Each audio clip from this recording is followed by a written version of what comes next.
Today we ask a question that, frankly, not enough people have been asking, and that is the Yamaha Revstar a Gibson SG Killer? There's actually some history to this, so stick around.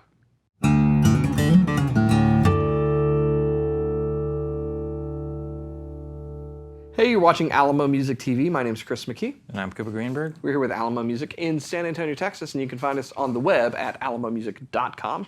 If you're new to the channel, make sure you subscribe, you turn on notifications, like our videos, and if you want to support us and our smiling faces, visit our spring store link below for custom swag and check out our podcast, the Fretboard Confessional, wherever you get your podcasts. And hey, you know what? If you feel generous, you can buy either one of us this guitar, or each of us one of these guitars, because we have more in stock.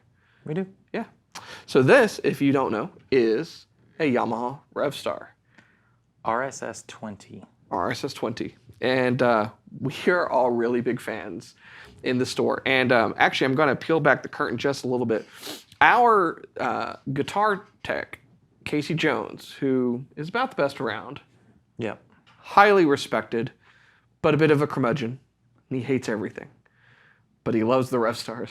He loves working on guitars. He does. So, yeah, he's happy, but he's very critical. He's very opinionated when it comes to guitars.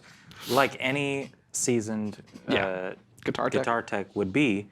Because you see everything that comes across your bench. Yeah. You've seen the worst from every manufacturer. Yeah, and like when Chris and I talk about guitars on the channel, many of you have noticed we'll typically try to find at least something good to say about everything, even if we like it or not. He does not operate that way. He's not beholden to that. Yeah, and so he's real honest, and his opinions are all very valid. Revstars are guitars that he loves. He really, really enjoys them.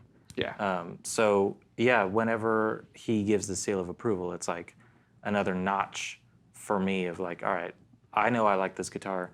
It got the KC thumbs up, so I know it's good, you know? Yeah. And we've really dug the Revstars. We've talked about when they kind of put out the new version, the changes that they made were awesome. They feel good, they play great, the specs are right. 3 kind of series within. Mm-hmm. Got the Element, got the Standard, and got the Professional. And this is the Standard. This is the Standard in a very cool finish. What are they calling this actually? Black. Well, that's original. They didn't come up with something like, you know, Mystic Sea Black. Onyx. Old dark nighttime. They could have called it Onyx. No stars in the sky. I do like it's black with like the racing stripes though. Yeah, and they're not like bright white. It's kind of a subtle look.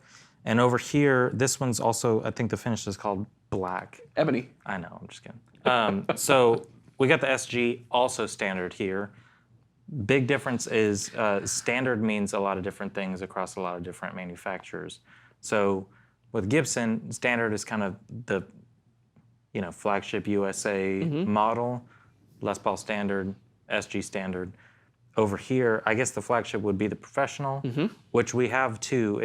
I feel like many of you who know the price difference between this are probably like, well, maybe they didn't have a Professional. No, we did. We do, but it's an interesting comparison because 2 Standards, price difference is big. These go for what, $849 now? I think it's $899. $899? Yeah. And these go for what, $14.99? $16.99. $19.99? Who cares? Well, and so in thinking about doing this video, I talked to Casey. I'm like, hey, I have an idea for a video. What do you think? He's like, yes, in a very evil way, which is why we picked 2 sinister-looking guitars. Yeah. The kings of rock. There was an option to do the Pro against like a 61 reissue because they're closer in price, but I like doing these Standard options. For one, what we're really doing is we're taking this, which is already an underdog in the minds of pretty much everybody who's watching this, a Yamaha versus a Gibson, and this is the lower priced version of this model at $899 for the Standard, and this one is made in Indonesia. Yep. You know, so we're basically saying, okay, we're going to take everything that for every, you know, initial response would be the underdog, and we're going to pit it against arguably an American classic, which is the Gibson SG. And we're doing this in a fun way too because someone very famously abandoned the Gibson SG at kind of the height of their career and went to a very similar looking Yamaha, and that was one Carlos Santana. Santana. Do you know he has a movie coming out right now? What's it called? Supernatural? It's called Carlos Santana. Really? It's something. Yeah, it's I think 3 days. By the time you watch this, it will probably already have come and gone. But I think it's this week that we're filming this. Is he? It's in theaters. Is his character played by Rob Thomas? I'd love to see Rob Thomas in like the hat. The hat and stuff, and he's like, "Yo, how's it That's going, guys?" great. No, he's playing himself. It's a documentary. So, anyway. It would be weird if it was a documentary and somebody else played it. Yeah. And someone then it's you're getting into Weird Al. Is he just talking about his career? What's the I think scoop? it's like a career retrospective. Yeah. That's cool. So pretty Well, cool. So maybe it'll talk about the Yamaha days. yeah. Because he famously played SGs, Woodstock. He's playing SGs, and then he started endorsing and playing Yamaha SGs. It was what was the model number? It was an SG 2000. Silent guitar. No, I'm just kidding. No. Yeah, it was something like that because we have like a placard of one. Yeah. Something around here. Yeah. And the Revstar is really that body shape, but in kind of an offset Yeah. kind of design. So if this ever looked modern and different, but also kind of reminiscent and classic, that's why. It's because it's based upon the classic Yamaha SG models. Yeah, and really we're going for double cut, humbuckered out rock and roll guitars. Yep. And we have done videos on the Revstar. You know by the way that we're talking about this, that we have strong affections for this guitar. SGs are the American classic, but they're often overshadowed by Les Pauls. They are. Too. And it's weird, I think people see the price of Les Pauls, which are standards now up to $29.99. And then this is significantly less than that. People are like, oh, well, it's like their value USA guitar. It's just different, but in a lot of ways it is their value USA guitar. it's their cutting board, you know. Yeah, their version of a Telly. Yeah, it's a rock and roll machine that's very bare bones. And when comparing these two, a big thing that you notice in the demo is the pickup switching and all that. It's totally bare bones compared to this one. More is not always better, but I think the options on the Revstar are really well thought out and gives a little bit more choice to the classic 2 humbucker setup. Because over here, you got rhythm, both, and treble. Over here, you got a 5-way and then a focus switch, so you got 10 options. Well, and you got single volume, single tone versus 2. 2 and There's 2. benefits to both. I play guitars both ways. I was playing my Les Paul yesterday, and I was thinking to myself, middle position, and just kind of going back and forth, for different songs, different sounds, adjusting more treble here, more bass here. It's a powerful, versatile option people overlook. But sometimes I like this more straight away, single volume control with a 5-way. There's a reason it's the more modern take on things typically. Yeah. So. Also interesting to talk about, that guitar is definitely thicker and kind of a bigger body. It meets, the neck meets the body at an earlier fret. I guess, maybe not, but it's also not all black technically. That is all ebony. This Onyx big boy actually has kind of a transparent dark finish on the back, mahogany, so you can see through and see to the grain. But yeah, so this one's thinner, but if you look up online, the photos of their weight relief that they do on these guitars, very, very cool. So this is weight relieved, and it's done in such a Yamaha kind of way, it's very cool. But yeah, the focus switch on that guitar that I kind of mentioned, it's this nice passive kind of boost, and it adds a lot of color, pushes everything. So you still have the 5 switches, which give you in-between sounds on humbuckers, which is very cool. On the switch, you have all these distinct sounds, and then kind of a boosted version that just beefs them all up, and it's not just volume up. It's EQ. It's EQ, which is very, very cool. God, the heel's so cool. Very cool, comfortable heel, satin finish neck, good looking tuners. Tuners that are definitely inspired by, but they feel good. A little thing on the back that's from the latest Zelda game. I forget what it means, but yeah, I remember seeing it while I was playing Tears of the Kingdom. Now, I'm guessing based on you can feel the headstock, is that a scarf joint that they've done kind of a volute on there? I don't know if it's a scarf joint. It probably is. You can't tell because of the way the neck is finished, but I would anticipate they've done a scarf joint. But probably over here, that'd be more typical for an Indonesian-made guitar. And then they've machined a volute into it because, the truss rod is right there, and you don't want to create a weak point. Yeah. Also, that has stainless steel frets. It does, which can be a cool thing for Yeah. people that are into that sort of thing. If you're into that thing, it's cool and probably one of the more affordable guitars to have stainless steel frets. I think it is probably the most affordable. Yeah. I may be wrong, but yeah, I think so. The Professional also has stainless steel frets, but it has an ebony fingerboard. This has a rosewood fingerboard. Again, no Palfaro. Not Palfaro. Rosewood, stainless steel, great sounding pickups. Over here, yes, you've got rosewood, not stainless steel frets. But, I mean, the SG is an SG, and it's classic, and it's very cool. I want to listen to them, because I got to play both of them, and then kind of talk about, spoiler alert, why I think this one is great, and why I really like SGs, but I would choose that one. So let's check it out.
there you have it. The musical stylings of Cooper Greenberg and why he prefers the Revstar.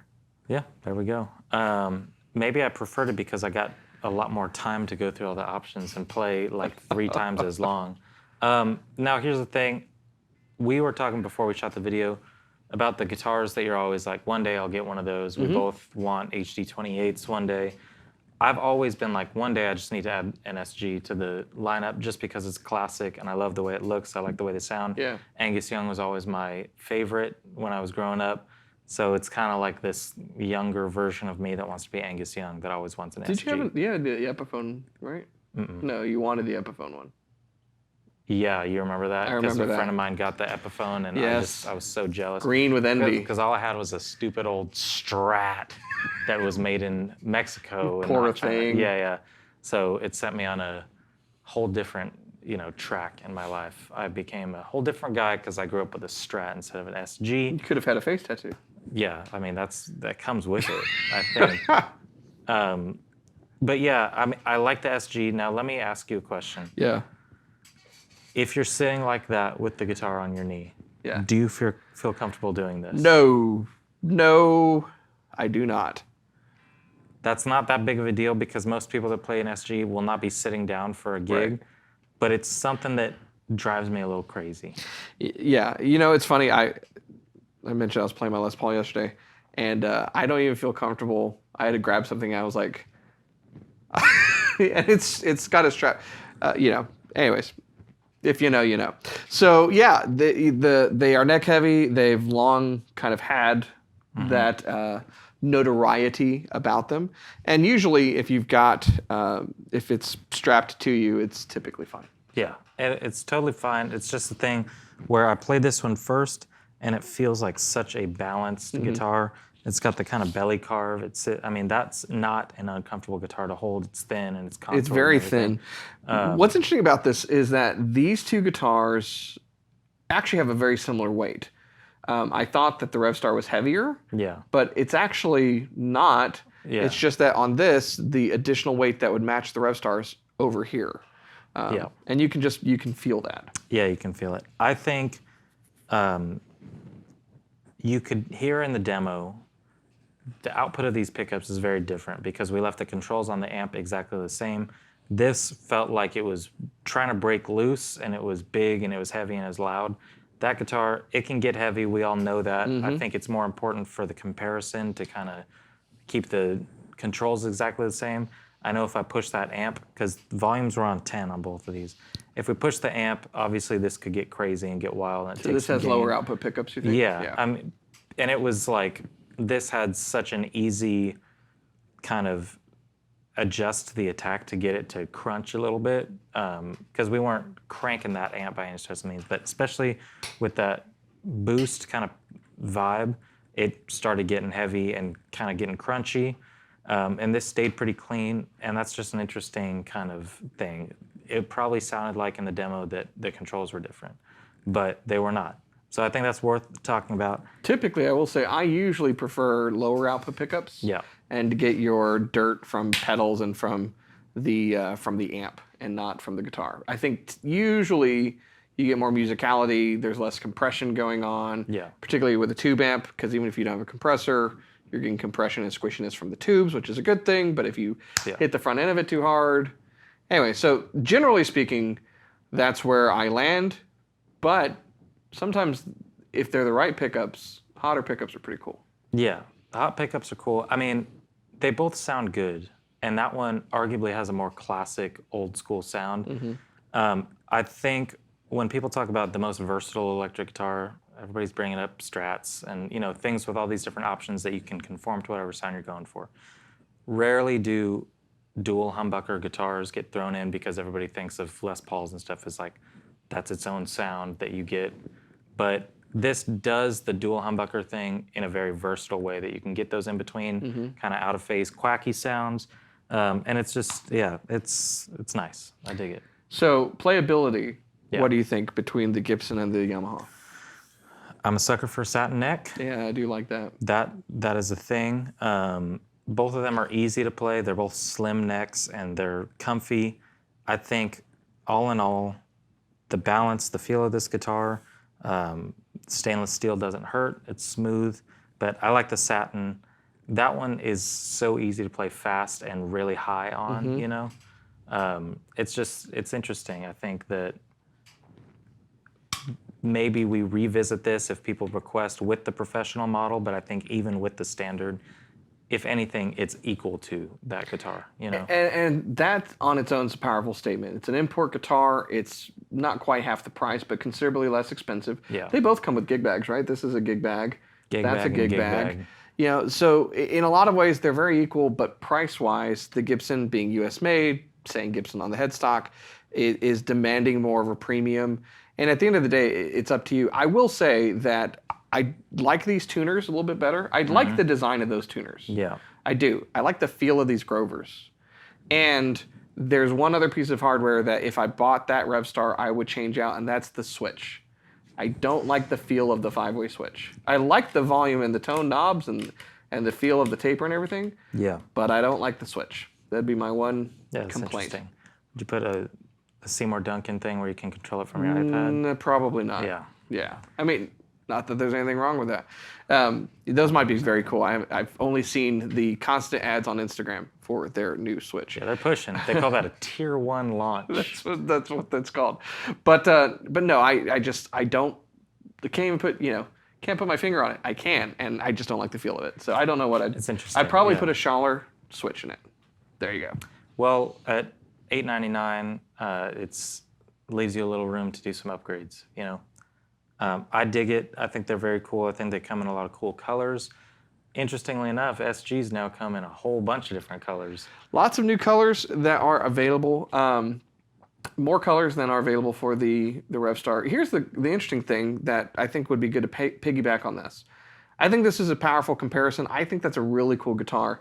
Rhett did a recent video talking about why guitar players don't play Yamaha guitars. And then Chris Buck, another YouTube guitarist that I follow from the UK, who has a really cool custom shop Revstar that I was telling Cooper about. It's like nitro gold top. I'm like, what's up, Yamaha? Yeah. Can I have a custom shop Revstar, please? Yeah, maybe one day when I grow up and I'm as cool as Chris Buck. I gotta grow my hair out, so it's not happening. But both of them did very compelling videos, and here's what I would say to it. I think the whole hang-up with Yamaha guitars is more of an American thing. It seems to be a very classic go-to in the UK, for instance, Pacificas and whatnot. I think they're really cool guitars. I also think they seem to, my recollection, I think Yamaha guitars were, I don't know, more around in the 90s. Yeah. I remember seeing a lot of Pacificas and things like that. I think the Revstar, this newest version, is such a compelling guitar that at this point, if guitarists as a whole still continue to turn their nose up at it, then you're just stupid. Yeah. It's a really cool guitar and different in a sea of the same. Yeah. Yeah, for sure. And for any kind of tone you go for, I mean, volume was down a little bit before the demo. Great kind of jazzy, warm tone. For a modern rock, I think about kind of Queens of the Stone Age type stuff, that a lot of young up-and-comers are in that genre. They work great. I really like them. I also think we could do the same exact comparison with a Special and a P90 version, and the results will be very similar. I love the P90s on an SG Special. I think it's awesome. Yeah. But the P90 version of this, it's similar to the Les Pauls. That's actually the one I want. The P90 version? I want the P90 Revstar. They're awesome. Yeah. They're really cool. And, you get one in hot Merlot because everybody loves to drink their wine hot. If there's one request I have from Yamaha, it is please increase the color offerings on all 3 levels of the Revstar. You don't like the neon yellow, dude? I like the neon yellow. We have one at one of our locations, and it's a lot of people have been like, I'm weird. I like that guitar. And custom shop Revstars. This is a thing I need in my life now. Yeah, that would be super cool. I mean, at NAMM, I was like, dude, let us at least do a run of our own color and our own, that would be cool. If you like it, just let us know and we'll bug them. Yes. But yeah, I think, it's hard because that's such a classic that has not changed a ton. Put some robo tuners on there, maybe so, maybe it's a little better. But yeah, I think in terms of a new electric guitar, years ago, it's a new old electric guitar. Yeah. Years ago, it was all about how Yamaha FG X5 and FS X5, the red labels were like the most compelling, best acoustic guitars of the year. Yeah, they were punching above their weight class. Yeah, same thing. that's same thing here. So they're doing good stuff. Open up your eyes. Yamaha's got the goods. Yeah. So is it an SG Killer? That's up to you. Let us know in the comments below what you think about these two guitars and whether or not you think the lower priced Revstar held its own or even surpassed the classic Gibson. And also, if you'd like information on either of these guitars or any of the other SGs and Revstars that we have in stock, you should go to our website, which is alamomusic.com. There you go. You can chat with someone live. By the way, you can buy that one on our website. You cannot buy this one on our website, but you can chat with someone on our website and buy it that way. Who's to say? You can call, you can email, you can say that's the one I want, and when you do so, we can hook you up with a strap too, because you're never going to be able to sit down comfortably with that thing. So yeah, there you go. If you're new to our channel, make sure you subscribe, you turn on notifications, and like our videos. Keep coming back for more. We'll see you next time.